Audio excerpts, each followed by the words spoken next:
এই কলিযুগের শ্রেষ্ঠ ধর্ম হচ্ছে জীবে দয়া, নামে রুচি, বৈষ্ণব সেবা। এর থেকে শ্রেষ্ঠ ধর্ম নাই।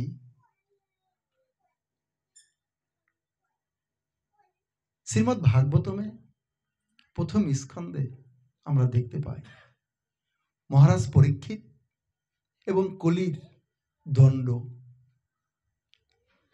যখন কলি একটি রাজার রূপ বেশ ধারণ করে একটি দণ্ড হাতে একটি গাভী মাতাকে ষাঁড়কে প্রহার করছেন, ঠিক তখন মহারাজ পরীক্ষিত সে পথে যাচ্ছিল। যখন দেখছে একটি ষাঁড়কে বিশুকে প্রহার করছে, তখনই মহারাজ পরীক্ষিত তার তলোয়ার নিয়ে সেই রাজপুরোহিত পোশাক পরা ব্যক্তিটিকে হত্যা করার জন্য ধাবিত হলেন। তোমার এত বড় সাহস!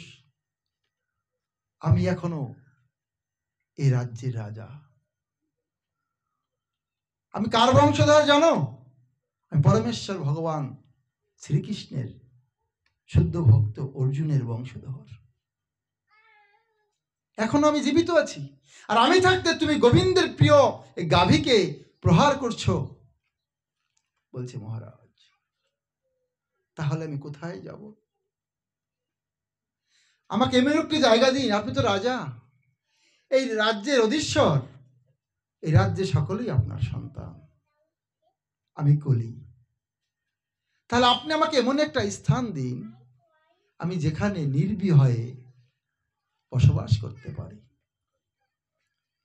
তখন মহারাজ পরীক্ষিত তাকে 4টি স্থান দিলেন। দুতং পানং স্ত্রীং সোনা।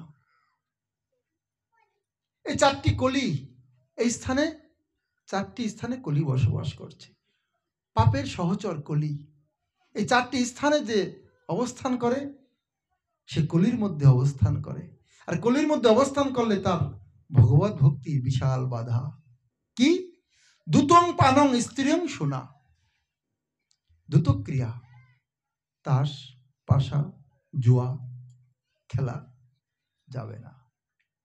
পানং, আসক পান, মদ, গাঁজা, চা, পান, বিড়ি, সিগারেট। কেউ কষ্ট পাবেন না, আমি শাস্ত্র থেকে বলার চেষ্টা করছি। শাস্ত্রের সব সিদ্ধান্তগুলো আমাদের পক্ষে থাকে না, কিছু কিছু কথা আমাদের বিপক্ষেও পড়ে যায়। যেমন আমরা একটা গৃহে আছি, এখানে এরা একই গোষ্ঠীর লোক হতে পারে, হয়তো আমি জানি না, কিন্তু যে যার মতো করে ঘর উঠে বসবাস করতেছে। যখন এই জমির কাগজ নিয়ে, দলিল নিয়ে, পস্তা নিয়ে, আমিন নিয়ে মাপামাপি করা হবে, তখন দেখা যাবে এর জায়গা এর মধ্যে, এর জায়গা এর মধ্যে কিছু এলোমেলো হয়ে আছে, আছে কিনা? ঠিক আমরা কিছু অভ্যাসের বশবর্তী হয়ে কিছু অভ্যাসে আমরা পরিণত হয়েছি। কেউ নেশার মধ্যে আছি, কেউ দ্রুতর ক্রিয়ার মধ্যে আছি, তা কেউ কষ্ট পাবেন না।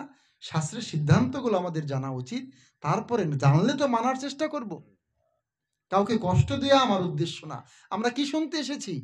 ভাগবত। ভাগবত শুনলে কি হয়? জীবের পরম মঙ্গল হয়। কেননা ভগবান কৃষ্ণচন্দ্র যখন দাপুর যুগে তার লীলা সংবরণ করে চলে গেলেন, আগত কলিযুগের মানুষের জন্য কি রেখে গেলেন? স্বয়ং ভগবান নিজে এই কলিযুগে ভাগবত রূপে জীবের কল্যাণের জন্য আবির্ভূত হয়েছেন। বলে ভাগবত মহাপুরাণ কি, ভুবন মঙ্গল হরিনাম কি, পরমেশ্বর ভগবানের শ্রী বিগ্রহ কি। ভগবান 3টি রূপে আমাদের মাঝে আবির্ভূত হয়েছেন। একটি হচ্ছে গ্রন্থ রূপে, আরেকটি হচ্ছে ভগবানের নাম রূপে। হরের নামই কেবলম। হরে কৃষ্ণ কৃষ্ণ কৃষ্ণ হরে হরে, হরে রাম রাম রাম হরে হরে। এই হরিনাম রূপে ভগবান আমাদের মাঝে আবির্ভূত হয়েছেন। আর কি রূপে? ভগবানের শ্রী বিগ্রহ রূপে। এটা আলাদা একটা লীলা, সেদিকে যাচ্ছি না। তো যেহেতু ভাগবত হচ্ছে স্বয়ং ভগবান, তাই ভাগবতের কথা, ভগবানের কথাগুলো এটাই সত্য। হয়তো এটা আমার বিপক্ষ হতে পারে। আর একটা কি? দুতং পানং স্ত্রীং সোনা। নিজের স্ত্রীর প্রতি অত্যাধিক আসক্তি এবং পর স্ত্রীর প্রতি তো কোনো আসক্তি রাখা যাবে না। আর একটা কি? আমিষাহার, জীব হত্যা। ধর্মের 4টি অঙ্গ, এখানে একটি ব্যাশাসন করা হয়েছে 4টি খাম দ্বারা। একটি গৃহের মেন 4টি খাম থাকে, একটি নামযজ্ঞের আসরে মেন 4টি খাম্বা থাকে, থাকে না? ধর্মের 4টি অঙ্গ। এই ধর্মের প্রতীক হিসেবে শাস্ত্রে বলা হয়েছে বৃষ, মানে ষাঁড়, গরু, তারও 4টি পা, ধর্মের প্রতীক। তো 4টি অঙ্গ কি বলছে? তপস্যা, শৌচ, দয়া, সততা। তাহলে তপস্যা নষ্ট হয় নেশা করলে। যখন কেউ নেশায় আচ্ছন্ন হয়ে যায় তখন তারা তপস্যা করার মতো যোগ্যতা থাকে না। 4টি স্থানে তুমি থাকবে। কি কি? প্রথমটি হচ্ছে তপস্যা। তপস্যা নষ্ট হয় কোথায়? হ্যাঁ, নেশা। পানং, তুমি নেশা যেখানে হয় তুমি সেখানে থাকবে। আর কি? সুচিতা, অবৈধ সঙ্গ, সেখানে কলি থাকে। আর কি? দয়া, জীব হিংসা করলে, জীব হত্যা করলে দয়া নষ্ট হয়, জীবকে কষ্ট দিলে দয়া নষ্ট হয়। ধর্মের 4টি অঙ্গ ভালো করে একটু মন দিয়ে শুনবো আমরা। তপস্যা, শৌচ, দয়া, সততা। আর সততা নষ্ট হয় কিসে? হ্যাঁ, তাস পাশা জোয়া খেললে। তাহলে এই 4টি স্থান যখন মহারাজ পরীক্ষিত সে কলিকে দিল, তখন কলি দেখল এই মহারাজ পরীক্ষিতের এই শশাগড়ার পৃথিবীতে, রাজ্যে এই 4টি স্থান কোথাও নেই। অর্থাৎ তিনি যত সময় পর্যন্ত রাজত্বকাল করেছেন তখন এই পাপ কর্মগুলি ছিল না। তখন পুনরায় সেই কলি বলল, মহারাজ আপনি আমাকে আরেকটি জায়গা দিন। কি? ঠিক আছে, তোমাকে সুবর্ণ, সোনা, গোল্ড, এই 5টি স্থানে কলি। এই 5টি স্থানকে যদি কেউ আশ্রয় করে তখন তার জীবনে শুদ্ধ ভক্তির বাধা হয়ে দাঁড়ায়। আমরা এদিকে যাচ্ছি না। এই কথাটি কেন আসলো? মহাপ্রভু তিনি শিক্ষা দিল কি? জীবে দয়া, নামে রুচি, বৈষ্ণব সেবন। যে কথাটা দিয়ে আমরা আজকে আলোচনা শুরু করতে যাচ্ছি। তাহলে জীবে দয়া, প্রতিটা জীবকে মহাপ্রভু শিক্ষা দিয়েছেন তাকে সম্মান করো। গীতায় ভগবান বলেছেন আমি পরমাত্মা রূপে প্রতিটি জীবের হৃদয়ে বিরাজমান। তাহলে এখানে যে কথাটা আসলো, সে কলিযুগের শ্রেষ্ঠ ধর্ম জীবে দয়া। তাহলে আমিষ খাবার খেলে, জীব হত্যা করলে এই জীবে দয়াটা থাকে না। কাউকে কষ্ট দেওয়ার নাম কি দয়া? কাউকে হত্যা করার নাম কি দয়া? কাউকে অসম্মান করার নাম কি দয়া? তাই কেউ যখন জিহ্বার লালসায় নির্বিঘ্নে চিত্তে জীব হত্যা, পশু হত্যা করে তখন তার ভিতরে দয়া থাকে না। যেমন আমরা হয়তো অনেকেই সংসারী জীব পারছি না, আগে থেকে অভ্যাস হয়ে আসছে, আমাদের আমিষ খাবার খেতে হয়। যারা খাচ্ছেন তাদের জন্য ভগবান বলেছেন, হে জীব তোমরা যারা 12 মাস শুদ্ধভাবে চলতে পারো না, সংসারের চাপে, ব্যবসার চাপে, চাকরির চাপে 12 মাস যারা পারছো না, তারা অত্যন্ত বিশেষ করে অন্ততই দামোদর মাসটি পালন করো। একটি মাস সদাচার ভাবে জীবনযাপন করো, আমার ভজন করো, আমার গুণকীর্তন করো, আমাকে একটি ঘৃত প্রদীপ দান করো, আমার লীলা কথা শ্রবণ করো, আমার মুখ নিঃসৃত বাণী শ্রীমদ্ ভাগবত গীতা পাঠ করো, আমার ভক্তের সেবা দাও, আমার ভক্তের সঙ্গ করো। এইভাবে যদি তুমি একটি মাস আমার নামকে আশ্রয় করো, আমার সেবাকে আশ্রয় করো, আমার ভক্তের সঙ্গ করো, একটি মাসে এই সেবার বিনিময়ে আমি তোমাকে আমার কাছে করে নেব।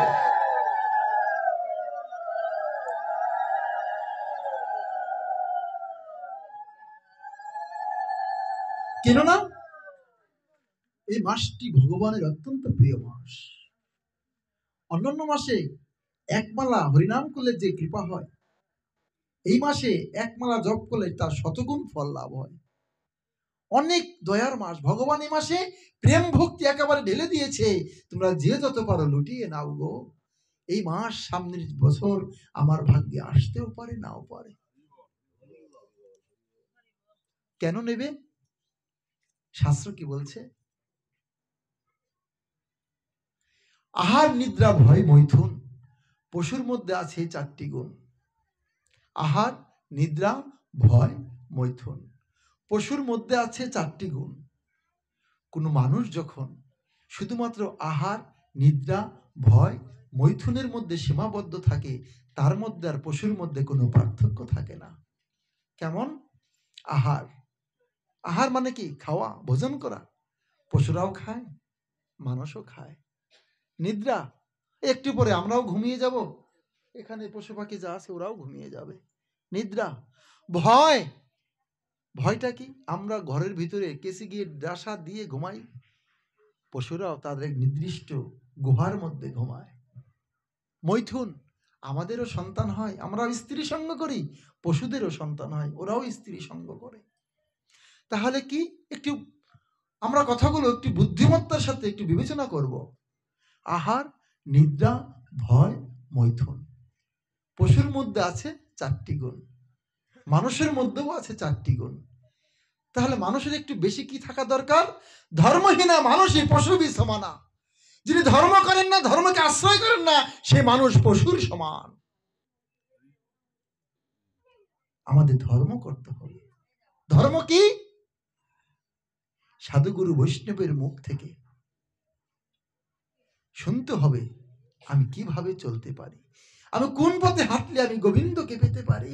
হে বৈষ্ণব ঠাকুর, তুমি বলে দাও, আমি তো ভজন সাধন জানি না, আমি তো গোবিন্দ সেবার উপযোগী নই, তুমি আমাকে বলে দাও কি বলে ডাকলে আমার গৌর গোবিন্দ খুশি হবে, কিভাবে চললে আমার রাধারানী আমাকে দয়া করবে, তুমি বলে দাও বৈষ্ণব ঠাকুর।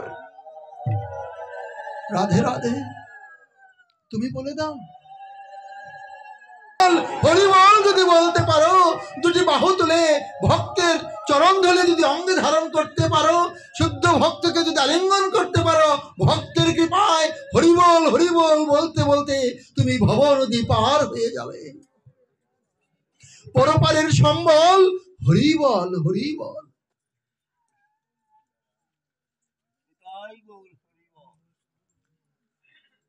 হরিবল, হরে কৃষ্ণ। তাই মহাপ্রভু শিক্ষা দিল, কলিযুগের শ্রেষ্ঠ ধর্ম কি? জীবে দয়া, নামে রুচি, বৈষ্ণব সেবন। তাই এই গৃহস্থ বিনয় দা, তার বাবা, তারা যে করে আসতেছে এই অনুষ্ঠানটা, ভাগবত সেবা দিচ্ছে। ভাগবত হচ্ছে স্বয়ং ভগবান। স্বয়ং ভগবান শাস্ত্রে বলেছে, আমার গোবিন্দ বলেছে রাধারানীকে, রাধারানী শোনো, যে গৃহে ভাগবত সেবা হয় আমি সে গৃহে পিছনে পিছনে ছুটে যাই। যেমন একটি বাছুর, একটি নতুন একটি ভূমিষ্ঠ স্বল্প মাত্র নবজাতক একটি বাছুর যেমন যদি ছুটে যায়, তার পিছনে গাভী মাতা তাকে লেহন করার জন্য পিছনে পিছনে ছুটে যায়। তুমি যেখানে ভাগবত হয় সেখানে আমি ওই গাভীর মতো আমি বাছুরের পিছনে পিছনে আমিও ছুটে যাই। যে গৃহে ভাগবত হয় আমি গোবিন্দ, সেই গৃহে লক্ষ্মী সহ রাধারানী সহ আমি সেই গৃহে আবির্ভূত হই। যে গৃহে ভাগবত হয় সেই গৃহে সমস্ত দেবতাগণ সকলের অলক্ষ্যে এসে এই ভাগবতের কথা শুনে তাদের দেবতাদের জন্ম ধন্যাতি ধন্য করে। তাই এই গৃহে বিনয়দার বাবা এদের চরণ দর্শন করার জন্য আমার মনটা অনেক ব্যাকুলতা ছিল। এই গৃহে ভাগবত সেবা হয়, এই গৃহে ভক্ত সেবা হয়। শ্রেষ্ঠ ধর্ম কি?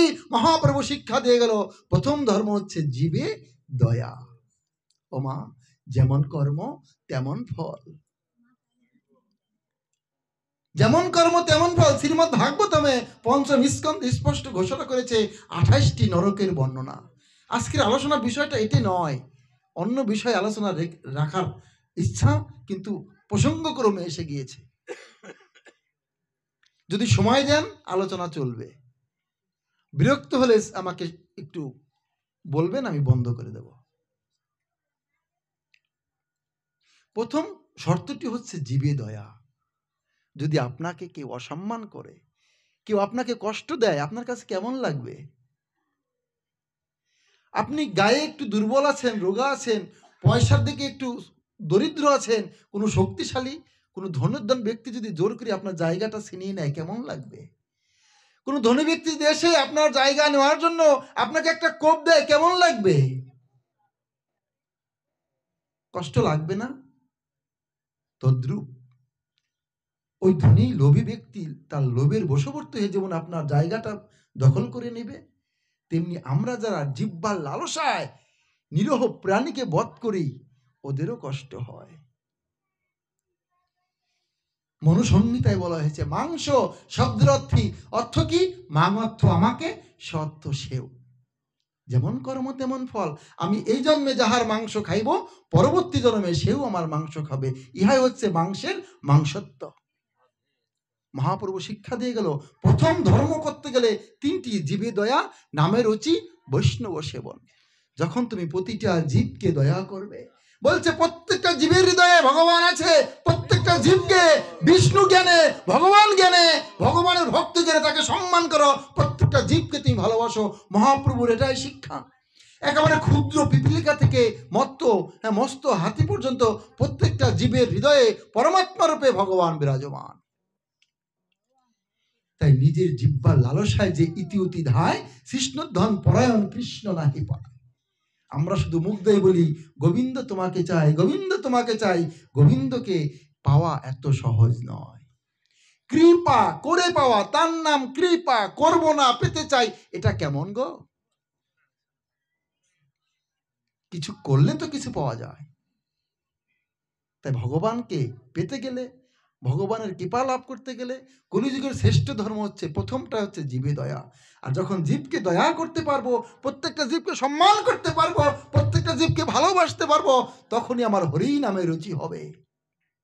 প্রথম দরজাটা যখন পার হয়ে যাব, দ্বিতীয় দরজা জীবে দয়া, নামে রুচি। কি নামে রুচি? হরে কৃষ্ণ কৃষ্ণ কৃষ্ণ হরে হরে, হরে রাম রাম রাম হরে হরে। চারি যুগে চারি ধর্ম জীবেরও কারণ, কলিযুগে ধর্ম হয় নাম সংকীর্তন। অতএব অন্য কোন ধর্ম কইলে নাহি হয় পার, কলিযুগে নাম যজ্ঞ সার। একমাত্র হরের নামেই বকে বলম। এই কলিযুগের মানুষের হরিনাম ছাড়া কোনো গতি নেই। তাহলে প্রথমটা আমরা চলে গেলাম, জীবকে দয়া যদি করতে পারি, হরিনামে যদি রুচি আসে, আমরা পর্যাপ্ত পরিমাণ হরিনাম করতে পারি। আর কি? সাধুগুরু বৈষ্ণবের সেবা।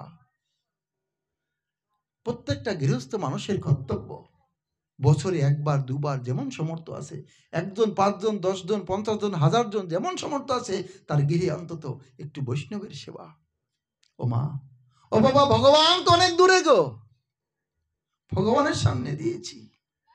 আমার হাতে খায় কি না খায় আমি জানি না, কিন্তু কোন ভগবানের শুদ্ধ ভক্ত যখন আমার গৃহে আসবে, আমি অতি যত্নের সাথে যে ভগবানের ভক্তের সেবা দিতে পারি। ভক্ত তো আমার সামনে সেবাটা গ্রহণ করলো, আর আমার গোবিন্দ বলেছে আমি ভক্তের জিহ্বা দ্বারা আস্বাদন করি। যে আমার ভক্তের সেবা করে, সে ভক্তের জিহ্বা দ্বারা আমি সেই নৈবেদ্য গ্রহণ করে থাকি। ভগবানকে দেখা, ভগবানকে পাওয়া এত সহজ নয়। তুমি যার মাধ্যমে ভগবানকে পেতে পারি, সে কে? ওহে বৈষ্ণব ঠাকুর, দয়ার সাগর, এদা সে করুণা করি। কৃষ্ণ সে তোমারও, কৃষ্ণ দিতে পারো, তোমারও শক্তি আছে। আমরা বৈষ্ণব বন্দনায় কীর্তনগুলো গাই। কৃষ্ণ কার? কৃষ্ণ সে তোমারও। হে বৈষ্ণব ঠাকুর, কৃষ্ণ তো তোমার। হে ভক্ত, কৃষ্ণ তো তোমার। কৃষ্ণ তো আমার কথা শোনো না, কৃষ্ণ তোমার কথা শুনে তুমি তোমার প্রেম ভক্তি দিয়ে গোবিন্দকে বেঁধে রেখেছো তোমার হৃদয় মন্দিরে। তুমি কৃপা করে আমাকে একটু কৃষ্ণ ভক্তি দান করো। এইভাবে ভক্তির কাছে যদি আমি আকুলতার সাথে, ব্যাকুলতার সাথে ভক্তি মাগি নেই, একটু ভক্তি ভিক্ষা করে নেই, ভক্তের কৃপায় কেবল আমি ভক্তি লাভ করে গৌর গোবিন্দের চরণ প্রাপ্ত হতে পারবো। প্রেমছে বলো রাধে রাধে। তারা সর্বদা দুর্ভাগা, মন্দমতি, তাদের রোগ ব্যাধির দ্বারা সর্বদা তাদের দেহটা জর্জরিত হবে। হচ্ছেও তাই। কলিযুগের মানুষের অল্প আয়ু, হ্যাঁ, সর্বদা দেহের ভেতরে ব্যাধি, তারা কলহপ্রিয়, তারা অলস মন্দমতি। সত্যযুগে ধর্মের 4টি পূর্ণ অঙ্গ ছিল,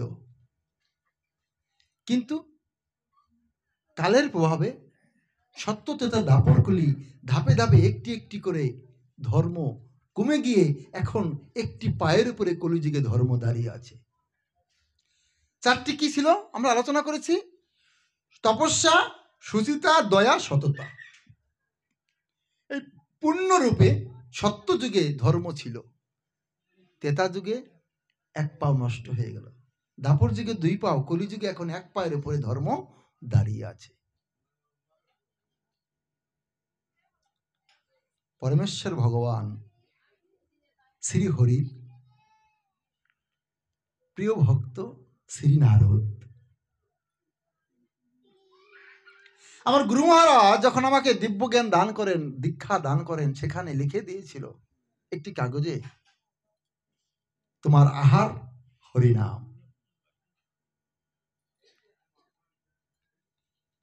গৌরীয় মঠের আমি একজন দীক্ষিত ভক্ত। যে গৌরীয় মঠটি প্রতিষ্ঠা করেছে শ্রীমতী রাধারানীর নয়ন মঞ্জুরি স্বরূপা, যিনি এই যুগে এই লীলায় ভক্তি বিনোদ ঠাকুর মহাশয়ের পুত্র রূপে বিমলা প্রসাদ রূপে আবির্ভূত হয়েছিলেন। তার নাম কেন বিমলা প্রসাদ ছিল? তার জন্ম যখন হয় পুরী ধামে, তার বাড়ির সামনে দিয়ে রথ যায়, পুরী যে জগন্নাথের রথ, সেই রথের যে মেন রাস্তার সাথেই তার বাসি, তার বাড়িটা নারায়ণ ছত্র। সেই জগন্নাথের রথ যখন তার বাড়ির সামনে দিয়ে যাচ্ছে, জগন্নাথের রথ থেমে গেছে। আমরা যে রথ টানি, মনে করি আমরা ঠেলছি আর ভগবান চলছে না। ভগবান স্বতন্ত্র স্বাধীন, ভগবানকে কেউ ঠেলে চালাতে পারে না। চৈতন্য চরিতামৃতে সুন্দর বর্ণনা দেওয়া আছে মহাপ্রভুর এই লীলা, রথযাত্রা লীলা। তো মাঝে মাঝে জগন্নাথ দাঁড়িয়ে থাকে, আর চলে না, পান্ডারা এত ঠেলে চলে না। কেন চলে না? এক জগন্নাথ রথে আর এক জগন্নাথ পথে, সচিদলাল গৌর হরি। যখন মহাপ্রভু নৃত্য করতে করতে রথের পিছনে চলে যায়, রথ দাঁড়িয়ে যায়। তো সেই রথ মহাপ্রভুর ভক্ত রাধারানী নয়ন মঞ্জুরি বিমলা প্রসাদের বাড়ির সামনে দাঁড়িয়ে গেল, চলছে না, কোনোভাবেই রথ চলছে না।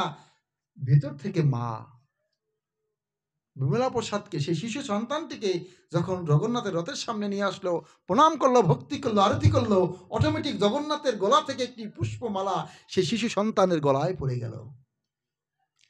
ওই সময় পণ্ডিতগণ বলেছিলেন, মা, তোমার এই সন্তানটি কোনো মহাপুরুষ, জগন্নাথের প্রিয় ভক্ত।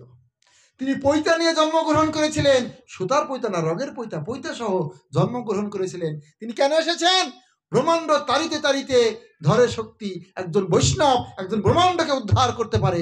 তাই মহাপ্রভুর প্রিয় পার্শ্বদ এই কলিহত জীবকে উদ্ধার করার জন্য, জগৎ মাঝে কৃষ্ণ ভক্তি প্রচার করার জন্য তিনি পরবর্তীকালে ভক্তি সিদ্ধান্ত সরস্বতী ঠাকুর নাম হয়েছেন, যিনি 64টি গৌরীয় মঠ প্রতিষ্ঠা করেছেন। তারই শিষ্য ইস্কনের প্রতিষ্ঠাতা অভয়চরণ স্বামী মহারাজ। তো গুরু মহারাজ সেই গৌরী মঠের আমি একজন দীক্ষিত ভক্ত হয়ে নিজেকে ধন্যাতি ধন্য মনে করি। তো গুরু মহারাজ দীক্ষার সময় আমাকে একটা কাগজ দিয়েছিল, আমার বংশ কি, আমার পরিবার কি, এ টু জেড, ওখানে একটা লেখা আছে আহার। তোমার আহার, একজন গৌরীয় বৈষ্ণবের, একজন গৌরীয় ভক্তের আহার হচ্ছে হরি নাম।